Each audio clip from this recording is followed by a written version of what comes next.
Então, Mateus 3:13 diz assim: Da Galiléia foi Jesus ao Jordão ter com João, a fim de ser batizado por ele. João recusava-se, dizendo: Eu devo ser batizado por ti e tu vens a mim? Mas Jesus lhe respondeu: Deixa por agora, pois convém que cumpramos a justiça completa. Então João cedeu. Depois que Jesus foi batizado, saiu logo da água, e eis que os céus se abriram e viu Deus descer sobre ele, em forma de pomba, o Espírito de Deus.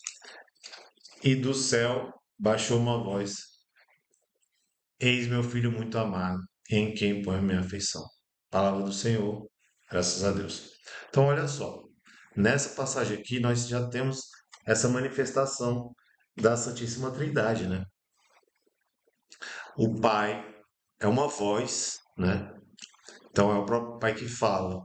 Não é um trovão, não é uma forte chuva, não é um vento, não é uma brisa suave. É o Pai que fala. Eis meu filho muito amado em quem põe minha afeição, né? O Espírito de Deus também se manifesta através da pomba, né? Que tem essa ligação forte com o símbolo da paz. E a manifestação de Jesus é a manifestação de Jesus. Ele está lá, né? E é tudo isso, são três deuses em um só.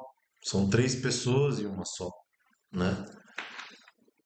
Que tem características semelhantes e características distintas, né?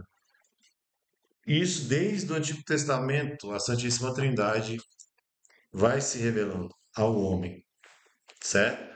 Mas o lugar da revelação do Pai é o Antigo Testamento, né?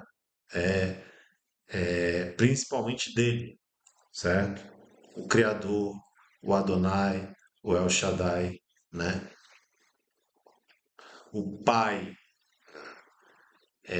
tudo começa no Gênesis, né? No princípio Deus criou o céu e a terra estava sem forma, o Espírito de Deus parava sobre as águas, né? Aqui já tem uma manifestação do Pai, do Verbo, né? E do Espírito Santo. Do Verbo, quando ele diz, faça-se a luz, e a luz se fez. É o Verbo, né? E o Espírito de Deus pairava sobre as águas. Mas isso fica mais claro é, na parte que Deus diz, em vez de faça-se, ele fala façamos o homem à nossa imagem e semelhança. E aí, ali nós temos uma revelação trinitária, né? Só que o Antigo Testamento todo vai ser mais uma relação do Pai, de Deus Pai, com aquele povo eleito, né? Que toda a pedagogia, todo o objetivo, toda finalidade era preparar um povo bem disposto, né? Para a vinda do Senhor. Então, a gente tem a revelação de Deus Pai a Noé e a gente fica imaginando, né? Tá rolando esses vídeos de IA. Aí tava rolando uns vídeos de selfie contando umas histórias da Bíblia, né? E Noé falando assim, ó, o povo acha que eu tô doidão. E isso era muita verdade, né? Porque imagina, Deus chama Noé e fala assim, ó, constrói uma arca aí no meio do deserto, né? E aí acontece o dilúvio. Outra coisa que a gente não para pensar é que Deus, eu tô falando dos patriarcas, né? Deus chama Abraão e a gente é, e fala assim: sai da tua casa, da tua parentela e vai para o lugar onde eu te indicar, né? Primeiro, que ele não fala qual é o lugar, ele só diz sai, né? E segundo, que Abraão era um cara riquíssimo, tinha muitas posses, né? Vai dizer a Bíblia que ele, em alguns lugares que ele era pastor de ovelhas, mas ele era dono de milhares de cabeças, né? De ovelhas, de gado, de tudo. O homem era muito rico, né? E ele larga tudo para seguir aquilo que Deus tinha para ele, né? E aí vem Moisés, né? Moisés era filho de uma hebreia, né? Tinha um edito do faraó mandando que todos os homens, as crianças, os bebês que fossem homens dos hebreus fossem mortos, né? Que se matassem, né? E a mãe de Moisés não conseguiu fazer aquilo, né? E guardou aquele menino, né? E bolou um plano de deixar ele num cesto, impermeabilizar aquele cesto com betume, para que a filha do faraó, ou seja, a princesa, né, encontrasse ele. E de fato encontrou. Então Moisés é criado como um príncipe, né? Dentro da casa do faraó, do castelo, né? Mas aí depois Moisés comete suicídio, perdão, comete um assassinato e sai fugido, né? E vai ser, de novo, pastor de ovelhas, né?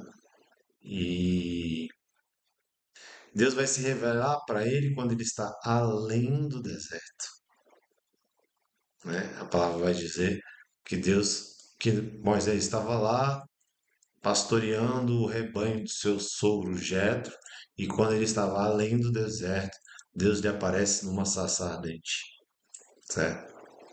E aí Moisés pergunta, né? Porque Moisés, detalhe, Moisés era gago, né? E aí fala assim, olha, como é que eu vou liderar esse povo?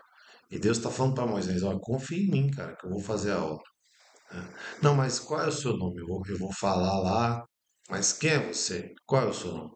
Quem é o senhor? Eu sou aquele que sou. E aí, pela primeira vez, Deus revela o nome dele, né? Isso está no Êxodo 3,14, tá? Então nós vamos ter os juízes, vamos ter os reis, né? Vamos ter os profetas maiores, Jeremias, Ezequiel, Isaías, os profetas menores, Abacuque, Naum, Sofonias. Eu gosto sempre de lembrar que, por exemplo, Isaías, que foi um profeta muito ungido, que conseguiu ver espiritualmente a, a crucificação de Cristo, quando ele fala do homem das dores, que foi acabrunhado, que teve a sua barba arrancada, que teve a sua face cuspida, né? E que tomou sobre si as nossas chagas e graças às suas tomou sobre si as nossas enfermidades e graças às suas chagas nós fomos libertos. Ele viu aquilo 700 anos antes, né? E você pensa que nós estamos falando da Santíssima Trindade e eu ainda vou chegar lá. Mas o que eu quero adiantar aqui é o seguinte: o Espírito Santo só foi derramado em profusão depois que Jesus morreu na cruz, depois que ele ascendeu aos céus, e lá de cima, ele, porque o Espírito Santo procede do Pai e do Filho, eles enviaram o Espírito Santo na sua plenitude no Pentecostes, né? A igreja nasce do peito aberto de Cristo na cruz, mas ela tem o seu nascimento manifestado ao mundo no Pentecostes, né? Que nós acabamos de viver esse tempo forte de liturgia, tá? Então, hoje que Deus derramou o Espírito Santo no Pentecostes, nós temos o Espírito de Deus dentro de nós, né? Como São Paulo diz em Romanos 8, outro sim, o Espírito vem ao auxílio da minha fraqueza, porque nós não sabemos orar nem pedir o que convém, sendo assim ele intercede por nós com gemidos inefáveis, né? Eu gosto muito dessa passagem aqui, ó, que está em Tiago, na carta de São Tiago, no capítulo 4, certo? Tiago, São Tiago, carta, capítulo 4, versículo 5. Ou imaginais que em vão diz a Escritura, sois amados até o ciúme pelo Espírito que habita em vós. Ou seja, Deus, que lá no início da Bíblia, no Gênesis, né? Na segunda narração, diz que ele formou o homem do barro e soprou sobre as suas narinas o sopro da vida. Ou seja, ele colocou o espírito dele né, em nós, lá no final da Bíblia ele reclama de volta, porque ele deu, e aí ele está pedindo de volta. Só que essa profusão de infusão só acontece depois do Pentecostes, né? No máximo, em Isaías, o Espírito pairava sobre eles. Porque quando diz lá que Deus formou o homem do barro e soprou sobre as suas narinas um sopro de vida, era o sopro de vida que não significa o Espírito Santo, né? Mas lá depois ele reclama isso de volta, né? Porque é uma porção espiritual que ele colocou sobre nós, sabe? Mas é o Pai que vai se revelando, né? Para Davi, um homem segundo o coração de Deus, né? É, ajudando aquele povo a vencer as guerras, né? Estando presente na Arca da Aliança, né? Ensinando aquele povo como cultuar ele, né? Então tinha um templo, tinha o Santo dos Santos, tinha a Arca da Aliança, tinha os pés da preposição, né? Tinha os sacrifícios, tudo para preparar o povo para a nova aliança. Então, quando chega na nova aliança, na consumação dos tempos, né? Como dizem em Hebreus 11, certo? Hebreus 11. Gosto muito disso aqui, sempre repito, né? Muitas vezes, de diversos modos, outrora falou Deus aos nossos pais pelos profetas. Ultimamente nos falou por seu Filho que constituiu o herdeiro universal, pelo qual criou todas as coisas. Esplendor da glória de Deus e imagem do seu ser, sustenta o universo com o poder da sua palavra. Então, é o mistério, e a gente fala que a Santíssima Trindade verdadeiramente é um mistério, mas não porque é um segredinho, é porque a gente não vai entender na plenitude. A gente só vai entender na plenitude quando a gente chegar no céu, né? Então, se Jesus é o Logos, é a palavra de Deus, como diz na no Evangelho de João, no princípio era o verbo era Deus, o verbo estava junto de Deus. Quando Deus dizia faça-se para criar o mundo, Jesus já estava lá, não manifestamente, mas ele já estava lá. Então, pensa só, aquele que te remiu na cruz também foi aquele que te criou. Olha que louco isso, né?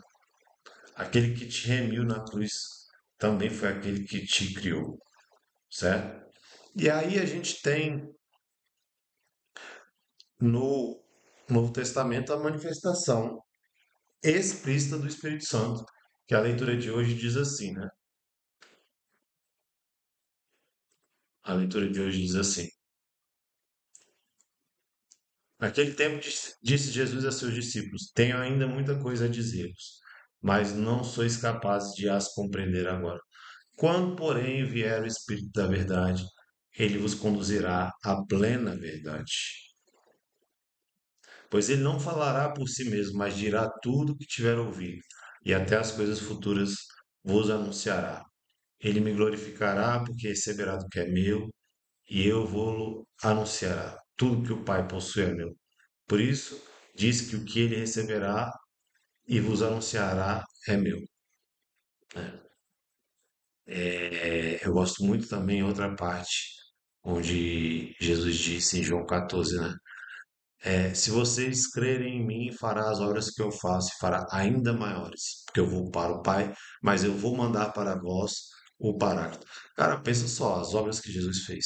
Andou sobre as águas, multiplicou pão e peixe, ressuscitou morto, curou surdo e mudo, curou leprosos, é, sabe? Mandou a tempestade parar.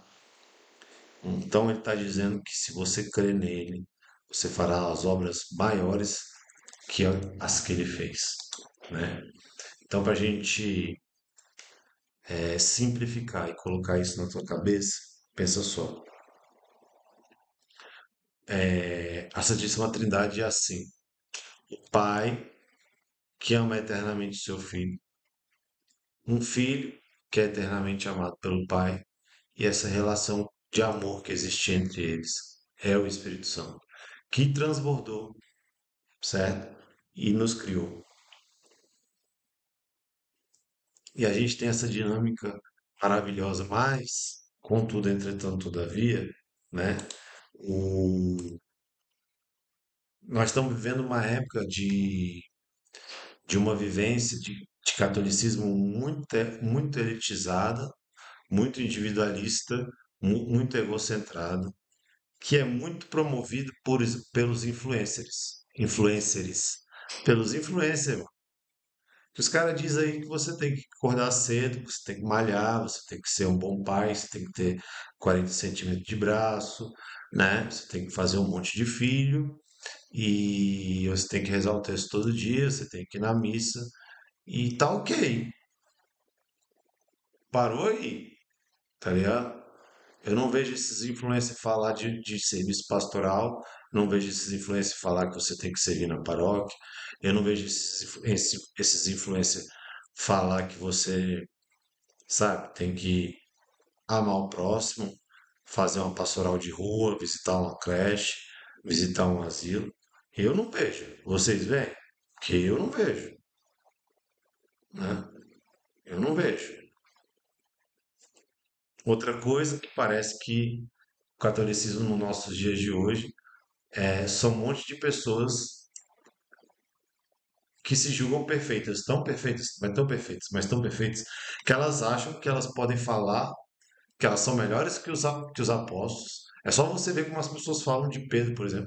Ah, que Pedro negou 3 vezes. Rapaz, Pedro é santo. Primeiro papa da história. Aí os caras acham que pode falar mal do papa. Aí os caras acham que pode falar mal do catecismo.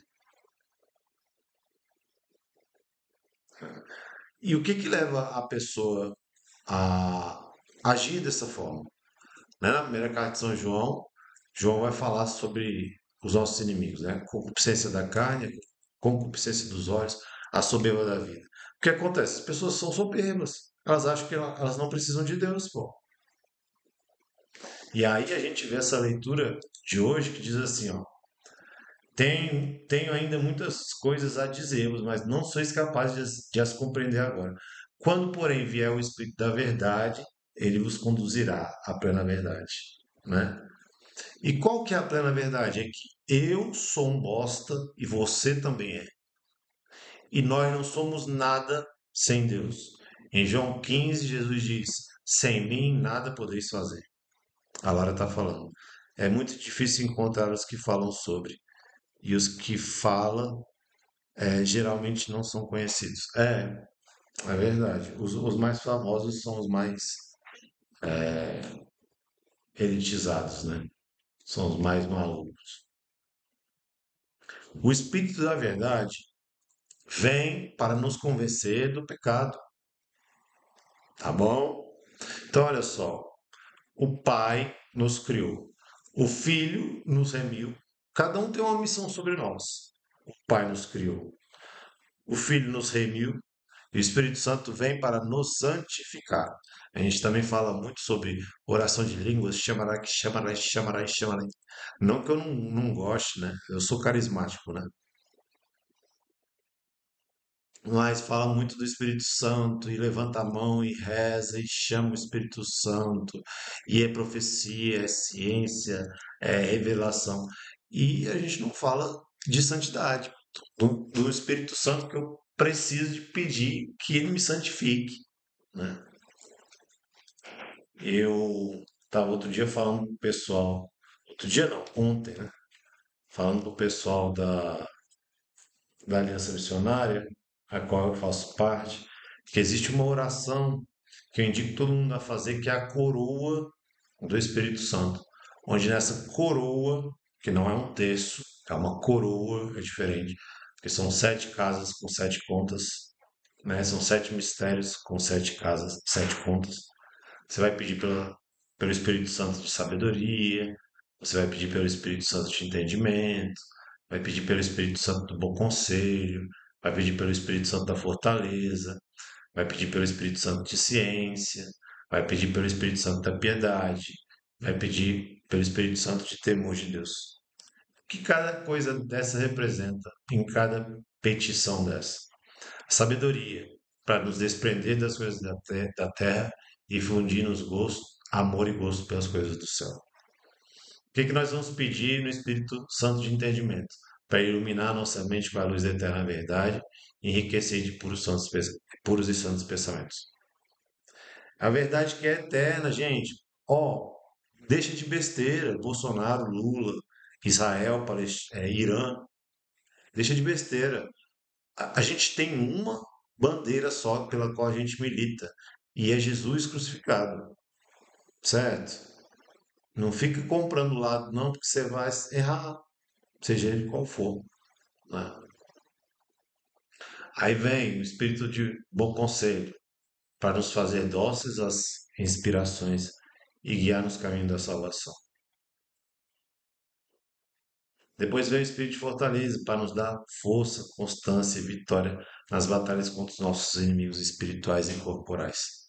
Né? São Paulo vai falar que a gente não lutou até o sangue ainda na luta contra o pecado. A gente ainda não resistiu até o sangue na luta contra o pecado. Tem gente que acha que está batalhando, mas a cada mês ela, ou a cada 15 dias ela vai lá confessar o mesmo pecado, porque não para de assistir pornografia. Isso não é batalha nenhuma, não. Você não está batalhando, não. Quinto mistério, Espírito Santo de ciência, né? Para que ele nos ajude a praticar os santos ensinamentos. Tá vendo? É santidade, não é coisa mística, sobrenatural. Não, é santidade. Sexto mistério, Espírito Santo de piedade, né? Para morar no nosso coração, tomar conta do nosso coração e santificar os nossos afetos, né?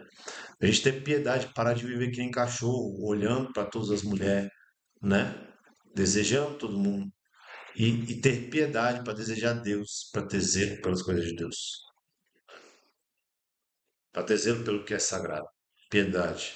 Você chegar numa igreja, fazer uma genuflexão, que o seu joelho toque o chão, pô. O povo que faz aquela baixadinha assim, é melhor nem fazer, né? E por último, o Espírito Santo de temor de Deus, para que ele nos deixe sempre dispostos a antes sofrer do que ofender a Deus. Meu irmão, essa oração da coroa do Espírito Santo é tiro e queda, bicho. É você rezar ela e ficar mais forte. Rezou, ficou mais forte. Amém? Não tem erro.